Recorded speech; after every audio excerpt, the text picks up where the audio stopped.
नमस्कार मंडळी, कसे आहात तुम्ही? मी ठीक आहे आणि आशा करते तुम्ही ठीक असाल.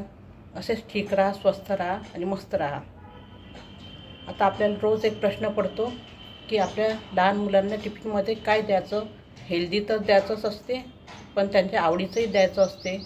तर म्हणून मी एक ऑप्शन तुम्हाला सांगणार आहे. आज आपण बनवणार आहे पौष्टिक आणि मऊसूत अशी उपम्याची रेसिपी, आणि ती कशी बनवायची हे आपण बघूया. तर चला.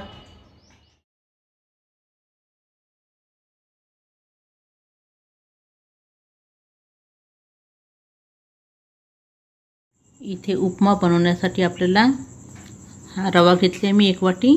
जाडा रवा आहे, याला छान चाळून घ्यायचा. आता उपम्यासाठी आपल्याला लागणार आहे कांदा, टमाटर, मिरची. हे सगळं आपल्याला बारीक बारीक चिरून घ्यायचं आहे. आता याच्या फोडणी करता लागणार आहे आपल्याला.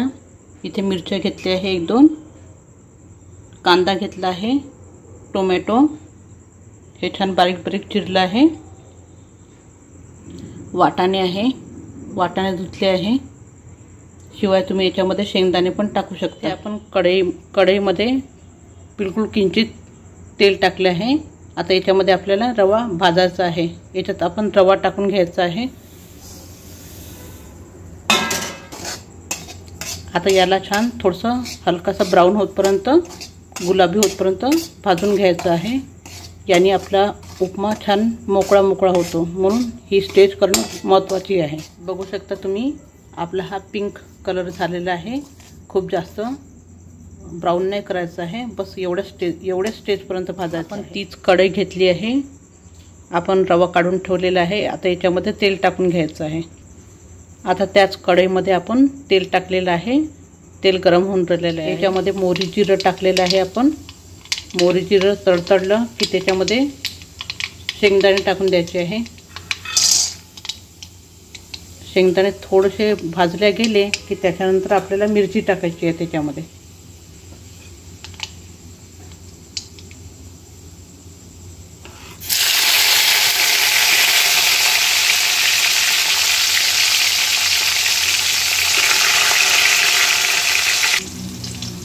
आपल्या मिरच्या झाल्या आहे. आता याच्यामध्ये कांदा टाकून द्यायचा आहे.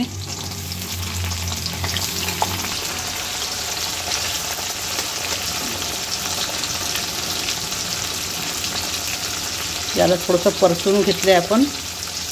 याला थोडंसं ब्राऊन होतपर्यंत परतून घ्यायचं आपल्याला. आपले कांदे होतपर्यंत आपण आता एक साईडला पाणी गरम करायला ठेवायचं आहे. कांदे छान ब्राऊन झाले आहे. आता याच्यामध्ये हळद टाकायची आहे. हळद नंतर याच्यात मीठ टाकायचं आहे आपल्याला चवीनुसार.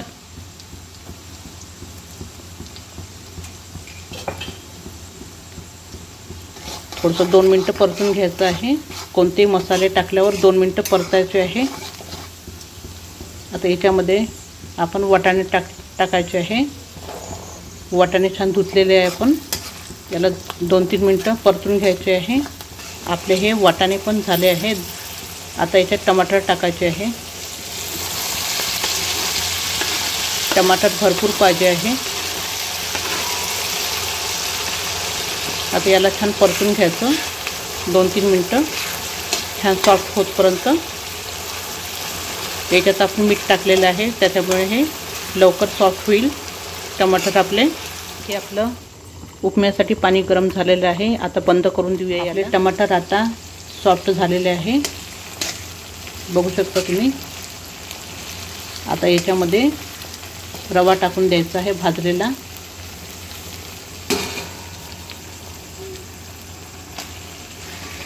आता याला 2-3 मिनटं छान परतून घ्यायचं आहे. पूर्ण मसाले वगैरे एकत्र करून घ्यायचे आहे छान.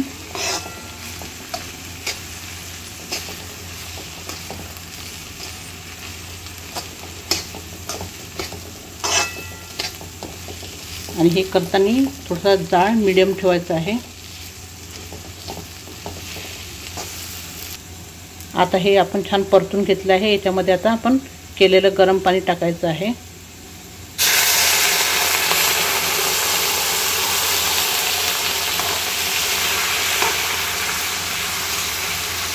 गरम पाण्याने आपला उपमा छान मोकळा मोकळा होतो.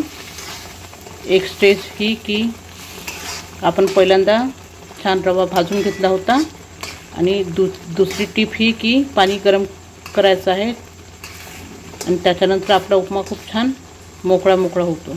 या 2 टिपनी पाणी जेव्हा टाकलं तेव्हा आपला जाळ मोठा पाहिजे आहे, म्हणजे लवकरच आपलं हे परतणं झालेलं आहे. आता जाळ कमी करून आपण झाकण ठेवून देऊया शिजायसाठी. 5 मिनिटं वाफ काढून घ्यायची आहे. 5 मिनिटं झालेले आहे. आपण बघूया आपलं झाला की नाही ते. आपण 5 मिनिटं वाफ काढून घेतली होती. एकदा याला परतून घ्यायचं आहे. छान मस्त टेम्पटिंग दिसून राहिलेलं आहे. तुम्ही याच्यामध्ये शेंगदाणे पण टाकू शकता, कढीपत्ताही टाकू शकता.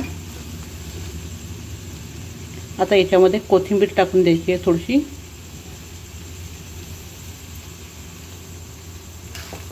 आपला उपमा अशा तऱ्हेने तयार झालेला आहे. आपला स्वादिष्ट उपमा हेल्दी असतो तो. मुलांच्या टिफिनमध्ये तुम्ही देऊ शकता याला.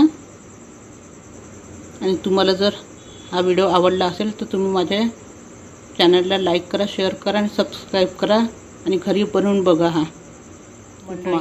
जर तुम्हाला माझा हा उपम्याचा व्हिडिओ आवडला असेल तर तुम्ही माझ्या या चॅनलला लाईक करा, शेअर करा आणि सबस्क्राईब करा. धन्यवाद.